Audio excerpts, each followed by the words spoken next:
Ako nakapamalengke kahapon para sana sa ihahanda namin ngayong Pasko kaya maaga nga ako gumising kaninang umaga. Pagkagising ko nagkape lang ako saglit at umalis na nga rin kaagad para mamalengke. Yung mga bata tulog pa nga dahil napakaaga ko ngang umalis. Bukod sa ipangahanda sana namin ngayong Pasko, isasabay ko na nga rin bilhin yung mga paninda namin kulang at isasama ko sana yung asawa ko sa pamimili kaya lang yung panganay namin itulog. Kaya ako na nga lang yung umalis para mamalengke at yung asawa ko naman siya na yung pinagbantay ko sa tindahan. Una ko nga dinaanan dito sa may mga pinagbibilhan ko ng prutas at gulay. Mabilis kasi maubos yung mga tinitinda niya kaya dito na nga muna ako namili. Wala pa nga rin kaming bawang sa bahay kaya kumuha ako ng medyo marami-raming bawang at magluluto ako ng pansit kaya kumuha ako ng 3 pirasong sayote. Wala akong lulutuin na kailangan sahugan ng patatas kaya nga lang yung mga anak ko paborito nga ito kahit yung simpleng piniprito lang nilalagyan ko lang yan ng pampalasa pagkatapos ipaminta. Kaya kumuha na nga rin ako ng mga ilang piraso para bukas nga pagising ng mga anak ko bukod sa itlog ito nga yung iluluto. Sobrang taas nga rin pala ngayon ng mga gulay. Nagulat nga ako itong carrots 250 yung kilo nito. Nung nakaraan nakabili yung asawa ko, hindi ko naman nagamit yung 2 piraso at nilagay ko lang sa ref. Buti na nga lang din at nakabili siya. Kung hindi nga, mapipilitan niya ako bumili nitong carrots dahil pansit nga yung lulutuin. Gusto ko nga rin pala yung lasa ng pansit. Pagka may nilalahok nga na bill paper, napakabango nga nung amoy. Kaya kumuha ako ng 1 piraso lang. May kasabayan niya rin pala ako dyan na bumibili nga ng bill paper. At 1 piraso nga lang din yung kinuha niya. Pagkatapos sinabi nga ni ate na 800 nga daw yung kilo ng bill paper. Hindi pa nga natitimbang ni ate yung 1 pirasong kinuha ko na bill paper. Pero binalik ko na nga rin kaagad dahil nga napakamahal ng per kilo. Nahihirapan niya pala ako pumili at kumuha ng mga gulay habang nagvi-video. Kaya si ating tindira na nga lang yung pinapili ko. Pagkatapos nagpatimbang na nga rin ako ng 1 kilong grapes. Munti ko na nga rin pala makalimutan itong repolyo na ilalahok ko sa pansit. Kaya nagpakuha nga ako kay ate ng medyo maliit lang. Yung nakalista ko ng mga gulay, yung nakaslice na panglahok sana sa pansit. Kaya lang nakita ko nga na kumpleto naman dito yung tinitinda ni ate. Kaya itong per piraso na nga lang yung kinuha ko. Nagbabayad naman na ako. Wala pang panukli si ate. Kaya iniwan ko na nga muna yung pinamili ko at dadaanan ko na lang. Dumiretso na nga muna ako dito sa mga pinagbibilhan ko ng mga damit. Yung ginagamit kong shorts parang 3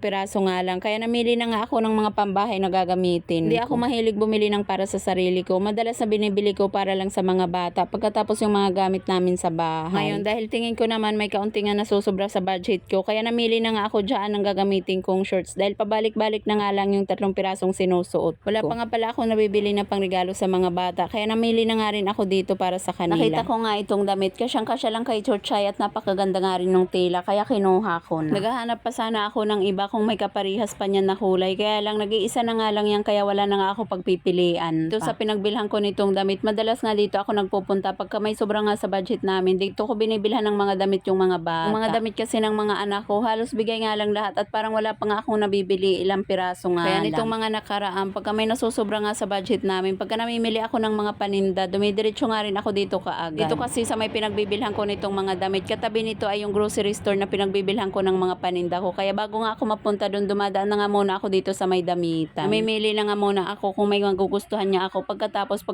naman na ako makapamili ng mga paninda, pagka may nasobra nga dito na ako bumibili. Asawa ko pala hindi ko pa nga nabibilhan ng damit kaya pumili nga ako ng 1 piraso lang. 25 lang yung presyo nito. Pagkatapos pinili ko lang yung plain. Ayaw ko nung may mga print sa harapan. Balak ko pa nga sanang dagdagan pa kaya lang ayaw ko na nga dun sa mga kulay na naka-display at ito na nga lang yung pinakagusto kong kulay. Pagkatapos ko naman makakuha ng para sa asawa ko, namili na nga rin ako dito ng para sa 2 bugoy ko. Si Chuchay at yung asawa ko pa nga lang yung nakukuhaan ko. Pagkatapos yung mga bugoy ko hindi ko pa nga nakukuhaan dahil wala talaga akong mapili na kakasya sa kanila. Halos karamihan ang nakikita ko dito na naka-display. Kung hindi maliliit sa kanila, yung iba naman malalaki. Wala akong ibang makita na magkakasya sa kanila kung hindi itong mga shorts lang. Kaya kumuha ako ng 1 piraso at itong kulay yellow na lang yung kinuha ko para sa panganay. Katapos ko makapili ng short, pumunta na nga rin ako dito sa mga pinaglalagyan ng mga punda dahil yung mga punda namin sa bahay mga punit-punit. Yung mga punda namin na pinagsasalit-salitan ko nga gamitin. Wala pang 1 taon si Chuchay nung binili ko. Pagkatapos ngayon 7 na taon na nga si Chuchay at hindi pa nga rin ako bumibili. Ilang beses na nga napunit yung kadalasan yung mga gilid-gilid kaya tinatahi ko na nga lang muna. Hindi ko na nga lang din pala nakuhanan ng video. Binilhan ko si Bunso ng 1 pirasong damit dahil hindi ko pa nga siya napipilian. At yun lang muna. Maraming salamat sa panonood. God bless everyone. Bye!